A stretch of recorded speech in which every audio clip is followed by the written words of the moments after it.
ऋषिमुनियों की पावन धरती, देश धर्म का नाता है। कहते सारे लोग यही है, वो हमारी माता है। जाग उठो ओ भारतवासी, जाग उठो ओ भारतवासी, गौ पर छुरियां चलती हैं। बंद करो गौ माँ की हत्या, सारी जनता कहती है। बंद करो गौ माँ की हत्या, सारी जनता कहती है।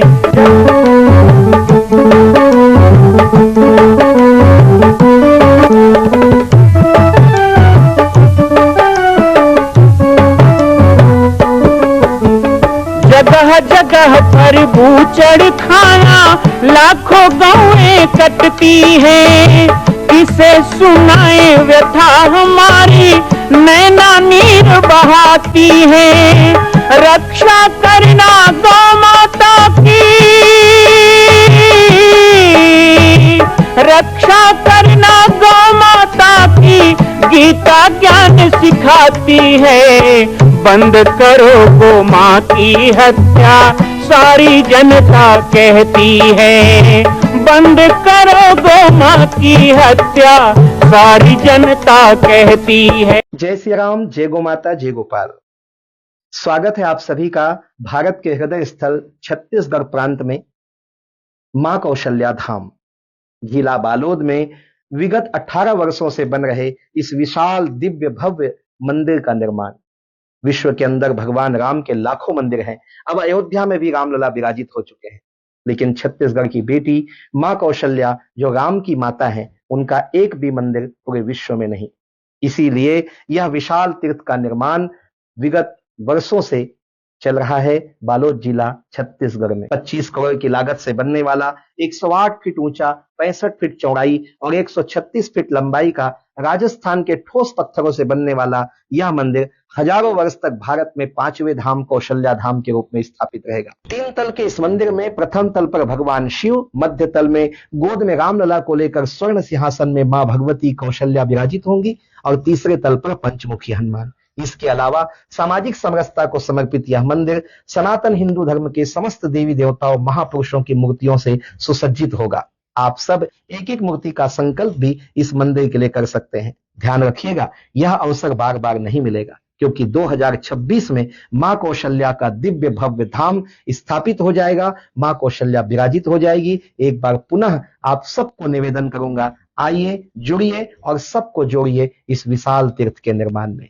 मैं राम बालक दास महात्यागी आप सभी को आह्वान करता हूं, संपूर्ण प्रदेश एवं देशवासियों को, कि जिस तरह रामलला के दिव्य भव्य मंदिर के लिए आप सब ने मुक्त हस्त से दान दिया है, इसी तरह मां कौशल्या के एकमात्र विश्व के प्रथम धाम के निर्माण में आप सभी मुक्त हस्त से दान दें। यह दान 3 आहुति के रूप में लिया जा रहा है। हम 1100, 1700, 5100, 11,000, 21,000, 1 लाख, उससे भी अधिक जो भी राशि करना चाहें 2025 और 26 के अंतर्गत 3 बार देने का संकल्प लें। जय श्री राम, जय गौ माता, जय गोपाल। स्वागत है आप सभी का बाबा जी की पाती कार्यक्रम।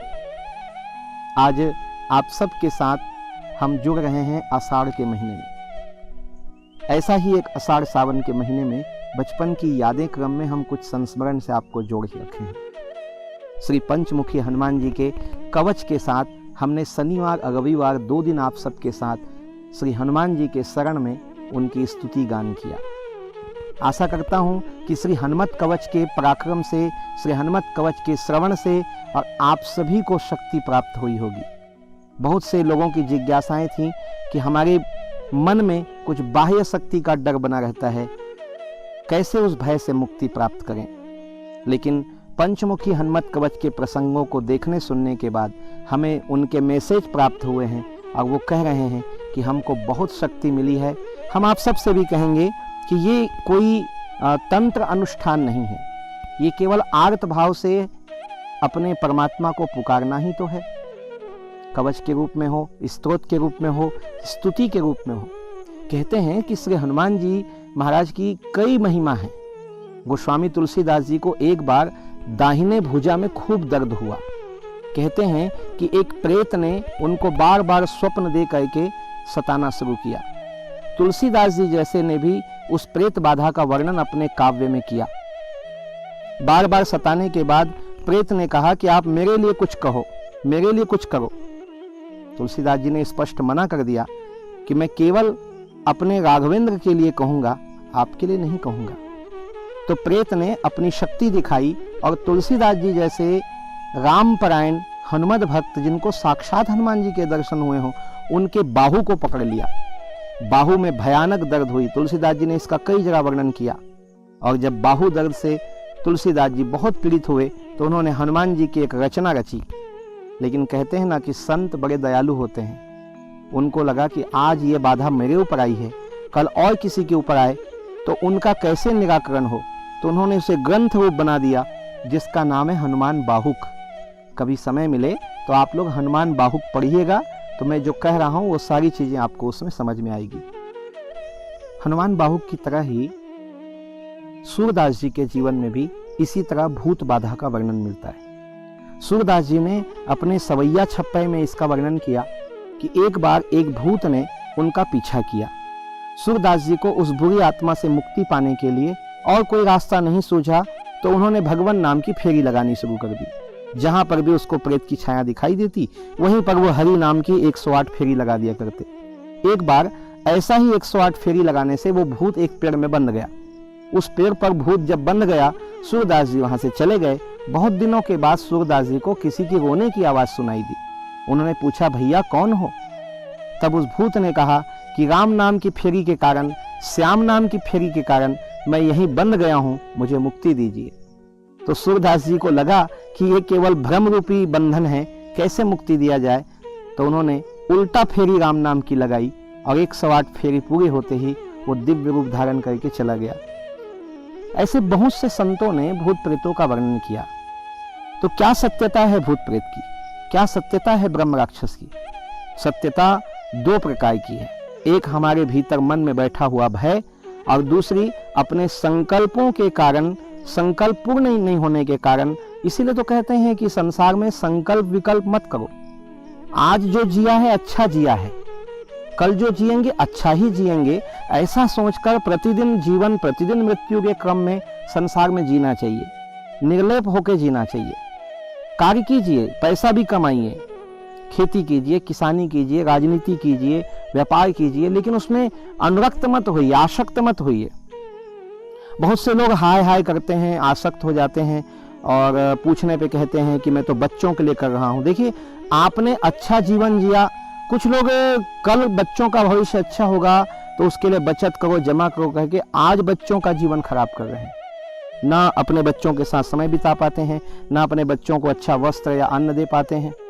और वो बचत करने के बाद में, जैसे मधुमक्खी अपना पेट नहीं भरती, पहले वो रस भरती है छत्ते में, और एक दिन कोई आता है और पूरे छत्ते का रस निचोड़ के चला जाता है।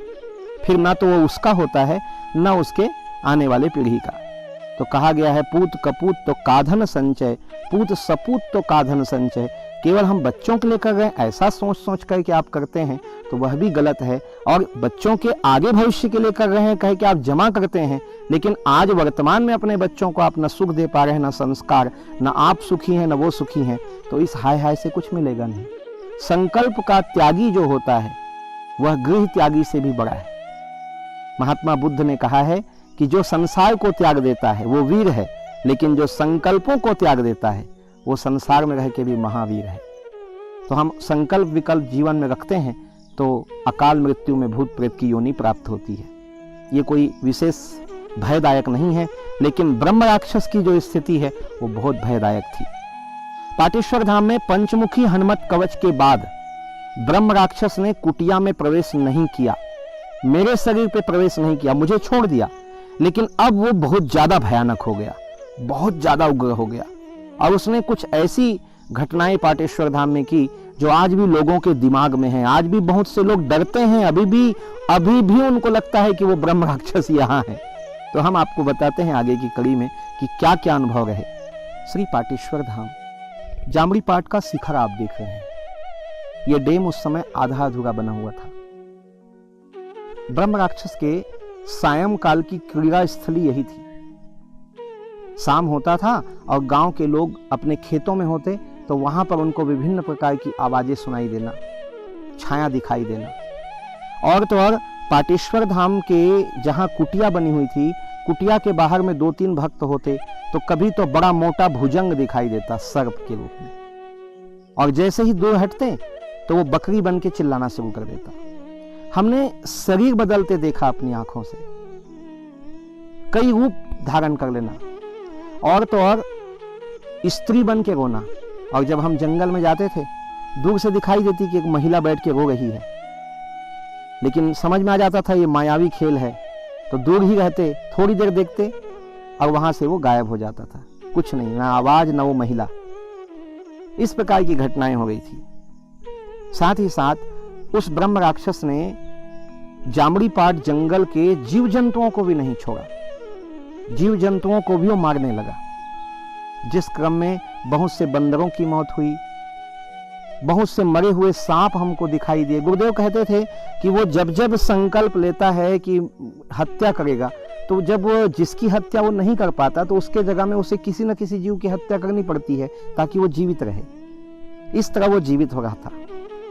गुरुदेव ने पंचमुखी हनुमत कवच के बाद आश्रम से तो उसको बाहर कर दिया, लेकिन आश्रम की परिधि से वो नहीं जा रहा था, और साथ ही उसको मुक्ति भी देनी थी। गुरुदेव को चिंता हो रही थी कि इसको मुक्ति मिले, भगवान क्यों ये ब्रह्म राक्षस की गति में गया, और गया तो इसको मुक्ति मिलना आवश्यक है। ऐसा गुरुदेव चिंतित भी थे, वो सोच रहे थे। इसी बीच में डोंडी लोहारा काली मंदिर से पवन महाराज जी आए और उन्होंने कुछ अपने काली माता की सिद्धि के आधार पर भी कुछ किया, और गुरुदेव को फिर स्वप्न में उनको भगवान शिव की प्रतिमूर्ति दिखाई दी। जैसे वो कह रहे हों कि आप चिंता क्यों करते हो, मैं हूं ना, कालों का काल महाकाल मैं हूं आपके साथ, आपको चिंता करने की जरूरत नहीं है। और उन्होंने एक लोहे का कील उनको दिया, लोहे का खिला, सपने में। गुरुदेव ने ऐसा लिया और कहा, धन्य हो भोले बाबा, आपकी कृपा अपार है। सुबह गुरुदेव उठे। स्वभावतः गुरुदेव जब उठते थे तो धुनी को प्रज्वलित करते थे। धुनी में ही हम सोते थे, मैं तो सोया हुआ था। शायद रामाधीन जी थे, वो स्नान करने गए हुए थे और गुरुदेव बस अकेले थे, तो उन्होंने धुनी को प्रज्वलित किया। और धुनी प्रज्वलित करके सुबह सुबह, गुरुदेव 6 दिन तक सोए नहीं थे, वो सुबह सुबह 4-5 बजे उनको झपकी सी आई थी, खाली वही देखने के लिए, जो शिव जी का आभास उनको मिला था। स्वयं भूत भावन ने उनको दर्शन दिया और गुरुदेव ने मन में सोचा कि मैंने कुछ देखा है, पर याद नहीं आ रहा था क्या देखा है। तो उनका स्वभाव था धुनी को प्रज्वलित करना, और जो विभूति इधर उधर फैली रहती थी उसको चिमटा से ऐसे ऐसे करना। तो वो चिमटा लेकर के और राख जो है, भभूत जो है, उसको ऐसे ऐसे कर रहे थे। अचानक उनको लोहे का खील वहां पे दिखाई दिया और उनको पूरा स्वप्न याद आ गया कि मुझे तो ऐसा ही खील आज सपने में भोले बाबा ने दिया, मैंने हाथों में लिया।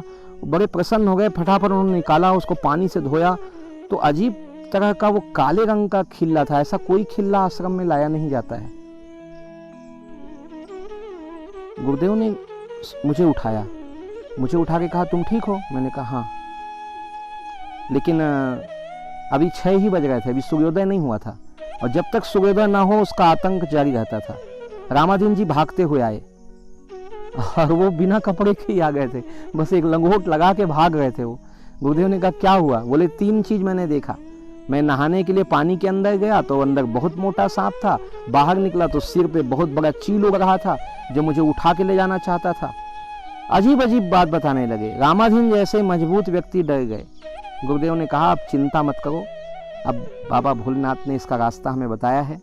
और वो खीला उन्होंने अपने हाथों में लिया, और जो लोहार होते हैं वो जब लोहा गलाते हैं, बनाते हैं, तो उसका एक मैल निकलता है, उसको लोहे का मैल कहते हैं।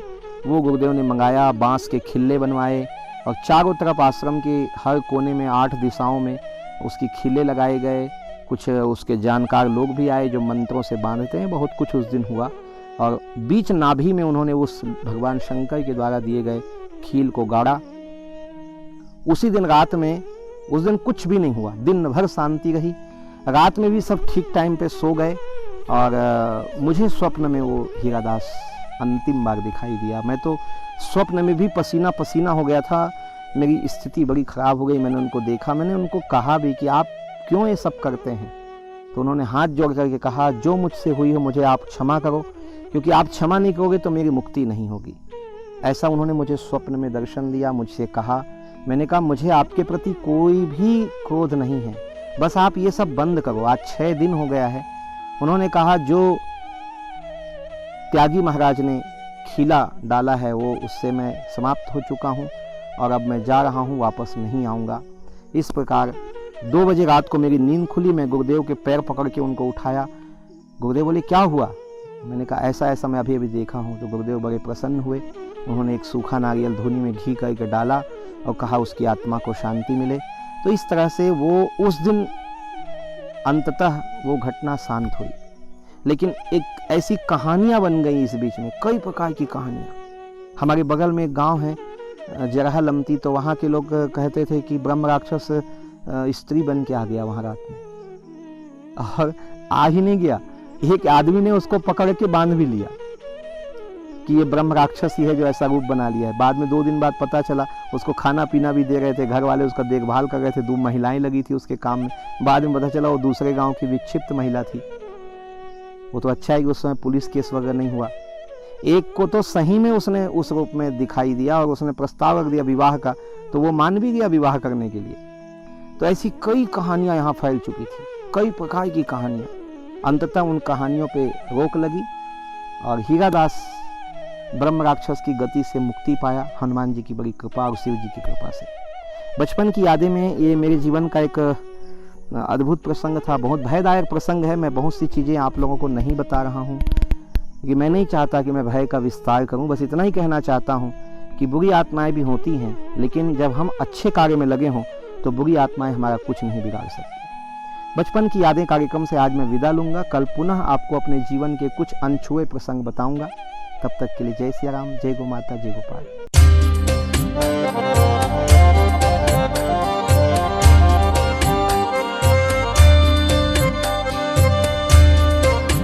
मां कौशल्या के धाम का निर्माण प्रारंभ हो चुका है, अब 2026 में पूर्ण होने वाला है। अरे अंगद हनुमान नहीं तो गिलहरी तो बनिए। एक छोटा सा संकल्प आप अपने मां भगवती के लिए नहीं कर सकते हैं? यदि आप राम भक्त हैं तो मैं चाहूंगा कि मां कौशल्या के धाम के निर्माण के लिए आप अपने जीवन का एक अंश जरूर समर्पित करें। आइए हमारे नीचे चल रहे व्हाट्सएप नंबर और अकाउंट डिटेल पर संपर्क करके अपने जीवन का एक अंश लगाकर आप भी पुण्य के भागी बने। मैं राम बालक दास महात्यागी, मां कौशल्या धाम, जिला बालोद, छत्तीसगढ़ से। मां कौशल्या की पावन जन्मभूमि छत्तीसगढ़ प्रांत में बालोद जिला में स्थित है श्री सर्वसिद्ध शक्तिपीठ जामड़ी पाटेश्वर धाम। परम पूज्य सद्गुरुदेव राजयोगी बाबा जी की तपस्थली श्री पाटेश्वर धाम और विश्व के अद्वितीय मां कौशल्या जन्मभूमि मंदिर निर्माण का दर्शन करने और इसी प्रकार समसामयिक विषयों पर अपना ज्ञान वर्धन करने के लिए और 10,000 गायों के लिए बनने वाले श्री हनुमान नंदीशाला गो अभ्यारण्य का समाचार प्राप्त करने के लिए आप सभी देखते रहें YouTube चैनल पर, और हमारे चैनल को आप सभी सब्सक्राइब करें, घंटी का बटन दबाएं ताकि आप सूचनाओं से जुड़े रह सकें। जय श्री राम, जय गौ माता, जय गोपाल।